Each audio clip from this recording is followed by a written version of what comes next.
You are listening to Careless People by Sarah Wynne Williams. This is a remarkable exposé that pulls back the curtain on Facebook's meteoric ascent and the devastating fallout that followed in its wake. You've undoubtedly heard Facebook's internal mantra, move fast and break things. This philosophy was crafted to cultivate an entrepreneurial spirit and propel employees toward rapid innovation and advancement. However, what happens when an organization moves fast and breaks things, and those things encompass their workforce, entire communities, and even democratic institutions themselves? This exploration delves into the captivating story of Sarah Wynne Williams, Facebook's most senior whistleblower.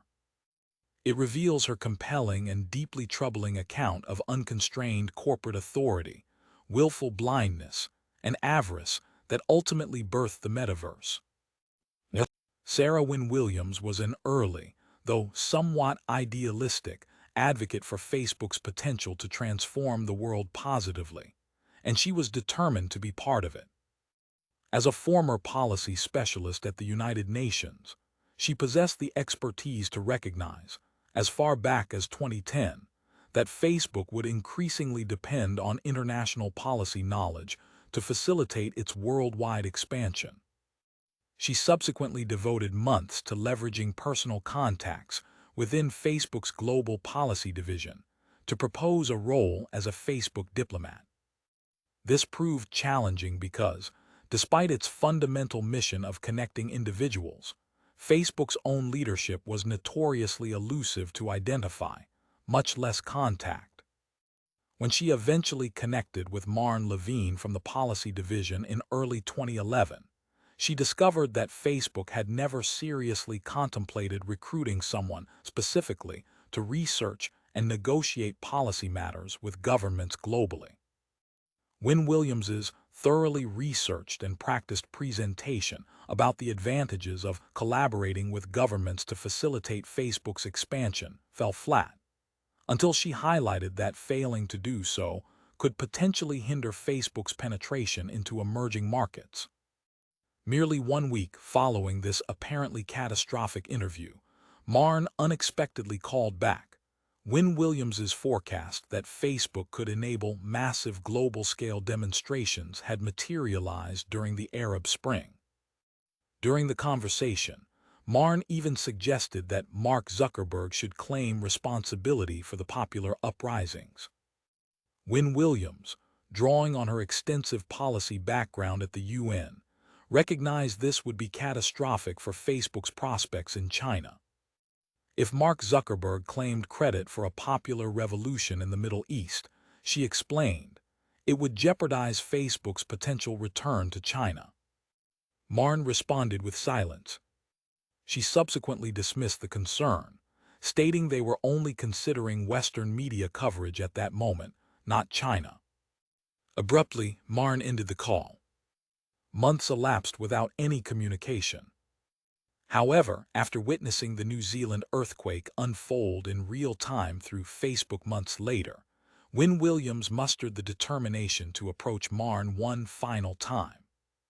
She contacted her directly to describe how Facebook had enabled her to receive updates about her sister during the Christchurch earthquake. At last, Marn recognized her worth and extended an offer. On July 5, 2011, Sarah Wynne Williams began her position on Facebook's policy team in Washington, D.C. Following years of aspiring to work at Facebook and months of persistent pitching, the far less glamorous reality of her position quickly became apparent. Zuckerberg had incorporated into his personal brand that he had zero interest in politics. This puzzled Wynne Williams, who already perceived Facebook as one of the most influential political instruments ever created. The peculiar decisions didn't end there. Despite their corporate wealth, Facebook's offices were stripped down to exposed pipes and conduits, with artificial graffiti adorning concrete walls, even in conservative and established Washington, D.C. A visiting German delegation to the D.C. office was astounded when Wynne Williams explained that this unfinished aesthetic was a declaration about their company philosophy, viewing it as perpetually evolving. Famously concerned with worker safety, the German delegation was even more shocked when Sarah casually mentioned that Facebook staff had to dismantle the space themselves, despite having leased a completely finished office suite. Essentially, the staff had been instructed to create health and safety violations in service of an ideology. This early interaction was prophetic for two reasons. First, it foreshadowed a genuine conflict in Facebook's relationship with German internet regulators and EU privacy advocates more broadly. It also provided an early glimpse of how little consideration Facebook's senior executives had for their workers' health and well-being. Facebook's official policy was to keep employees so inundated with responsibilities that they had no opportunity for a meaningful life beyond work.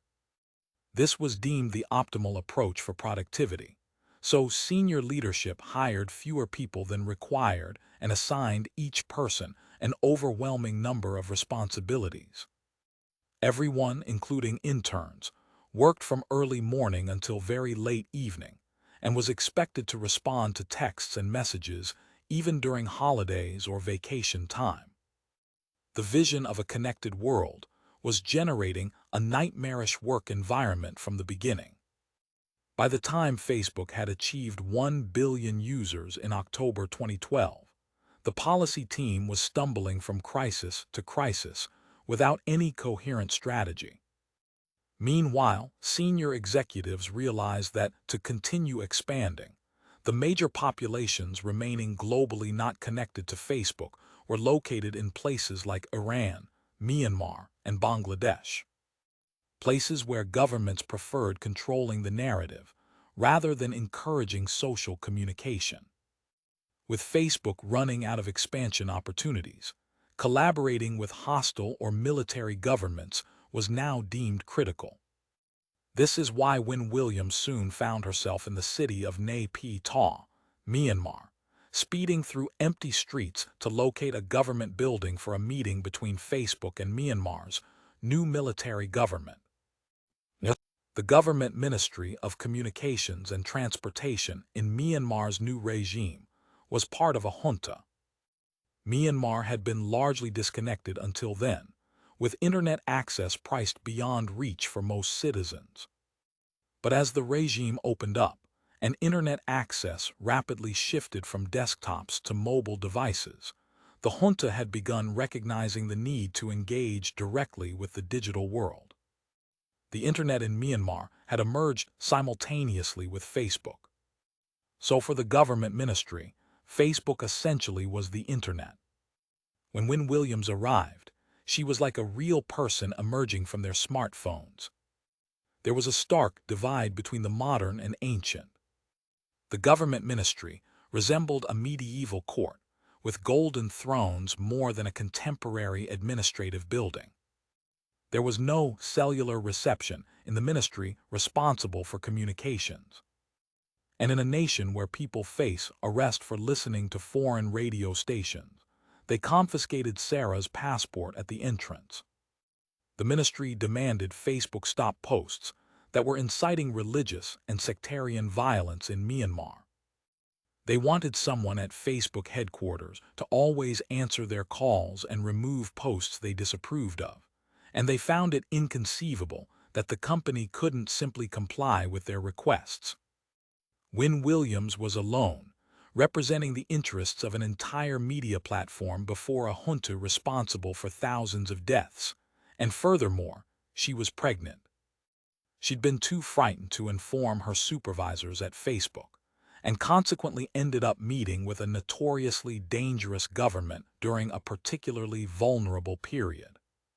Terrified of being viewed as less available than her colleagues, she concealed things like her pregnancy and risked her life to advance Facebook's interests. It didn't end there either. Win Williams responded to emails while she was in active labor, fearful that Sheryl Sandberg, Facebook's co-leader with Zuckerberg, would perceive her as less committed to her Facebook role. The executives didn't cease emailing her throughout maternity leave, either.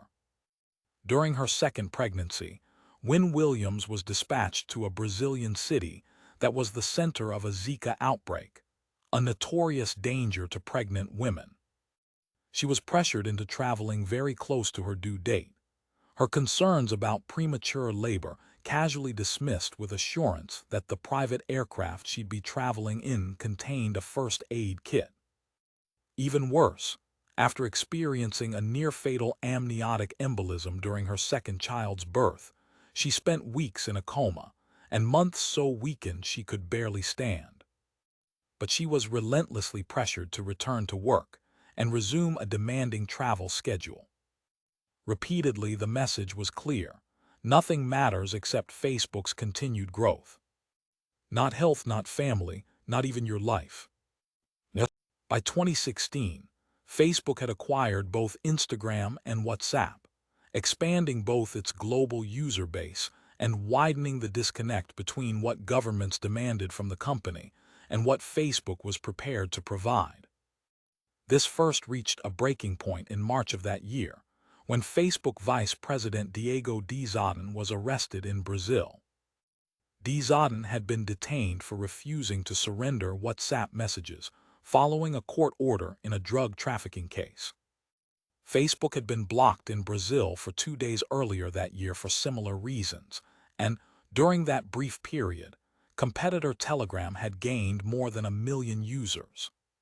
For Zuckerberg, avoiding another block in Brazil was the priority. So instead of quietly negotiating for his release, Zuckerberg sent a message directly to Dizadin in custody, thanking him for his personal sacrifices for Facebook's benefit. Zuckerberg was incredibly pleased by Dizadin's response, which enthusiastically thanked Zuckerberg and other top Facebook leaders for the opportunity to sacrifice in the name of a more open, connected world. So pleased, in fact, that Zuckerberg wanted to publish this exchange publicly on his social media. But such a post would not only reignite old conflicts with Brazil's government and threaten Diego's best defense, but would essentially constitute public obstruction of an active criminal case, one in which a judge's life had been threatened. It wasn't until Facebook's senior legal counsel weighed in about the dangerous precedent it would establish. It would permit Facebook employees to be imprisoned over the company's policy decisions in various countries worldwide, that the idea was abandoned. But these easily predictable consequences did materialize soon after, in 2016. Finally taking politics seriously, top leaders Zuckerberg and Sandberg decided to offer both the Trump and Clinton campaigns teams of embedded Facebook staff for their campaigns. In a decision, the ramifications of which are still unfolding, the Trump campaign accepted the offer, while the Clinton campaign did not. This meant that the identical algorithms used to deliver a beauty advertisement to a teenager on Instagram who just deleted a selfie was now fine-tuning political messages for one of the presidential candidates. Trump's campaign was able to utilize this to carefully drive engagement, promoting increasingly extreme content, all designed to serve the campaign's messaging. For many, the 2016 election results were shocking. For Zuckerberg, they were cause for celebration. As Donald Trump celebrated his inauguration, Wynne Williams flew back from Davos on Sandberg's private jet. By now, it was already evident that she needed an exit strategy from Facebook. But circumstances were about to become even more troubling. As feminist protesters filled the streets against Trump's sexual harassment, Sandberg in particular, and Facebook in general, were remarkably absent from media coverage. Sandberg was seemingly far more interested in Melania Trump's inauguration attire than the thousands of women who'd read her influential book, Lean In, and were now protesting in the streets. Meanwhile, behind the scenes, top executives like Joel Kaplan and Zuckerberg were enthusiastic about Trump's victory. It signified less government oversight for Facebook, reduced pressure to comply with privacy regulations in the United States, and less risk of backlash for cooperating with foreign regimes that wanted Facebook's user data.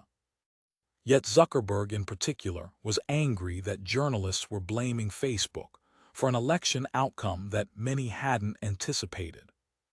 By now, Wynne Williams had been placed in charge of the global policy team, responsible for the most challenging negotiations Facebook faced to date, a relaunch in China.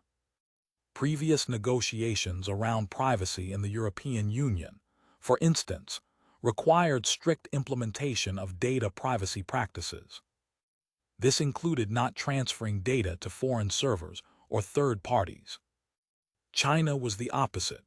They wanted access to any and all data that might pass through China on Facebook, even from those in Hong Kong or Taiwan or anywhere in the world who might be messaging someone in China, including dissidents. If Facebook made this data available to further the company's interests, it would certainly violate international law. Despite testifying before a U.S. congressional committee that it was doing the opposite, Facebook quietly capitulated and agreed to provide data access to the Chinese government. Growth at any cost was in direct contradiction with Facebook's expressed mission to help create a more open and connected world. By early 2017, it was clear that Facebook's ethical ambiguity was beginning to corrode the company from within. Being devoted to the aggressive capitalist tactics of a startup while operating a global behemoth was an unsustainable contradiction, as was its increasingly questionable personnel management. When Levine left Facebook to become COO of Instagram in 2016, she was replaced by Joel Kaplan. The supportive supervisor Wynne Williams had been close to was now gone. Kaplan was a vocal supporter of both the Republican government and of reducing social entitlements and policy oversight. He also began regularly sexually harassing Wynne Williams, joining one-on-one meetings from his bed, asking intimate questions about breastfeeding, and groping her at parties. Things escalated when Sarah returned home from Davos the following year, once again on Sandberg's private jet. Despite being exhausted and heavily pregnant, Sandberg commanded Wynne Williams to come to bed with her. Even after hearing for years that saying no to Sandberg is something people simply do not do, this request was so far beyond acceptable. Wynne Williams was forced to decline the offer and then endure the consequences that followed. Soon after, her performance reviews plummeted. She was accused of not staying in touch during her maternity leave, the one where she'd spent weeks in a coma and months in recovery from a life-threatening complication. Ultimately, she was terminated for not expanding the policy team for China fast enough, despite her extensive documentation about Kaplan blocking most of her hiring attempts. What began as pure idealism ended in complete disillusionment. But there's always a silver lining. Wynne Williams's intense experience at Facebook gave her the perfect background for tackling her next challenge: global policy around the spread of artificial intelligence. With no illusions about the willingness of big tech companies or the complications in forging global policy, she's already raising the alarm about the red flag for human rights on the horizon. Hopefully this time, the powers that be are paying attention. In this exploration of Careless People by Sarah Wynne Williams, you've discovered that Facebook's global ascent, now Meta, was constructed on a move fast and break things strategy that played fast and loose with governments worldwide to expand its user base. It constructed a work culture based on nepotism and sexual harassment that was celebrated from the top. By initially refusing to engage with politics, and then embedding political operatives in the 2016 United States presidential campaign, it both advanced misinformation and targeted Trump supporter engagement, contributing significantly to the results. After testifying that it was protecting user data in China, it secretly developed tools to harvest user data of anyone messaging someone in China, including from abroad. As the highest-ranking whistleblower ever from Facebook, Wynne Williams's harrowing personal experience about her past serves as a stark warning for the future. As AI gives big tech more and more power, with even less accountability. If you enjoyed this book summary, smash the like button and subscribe for more. We'd love to hear your thoughts in the comments below.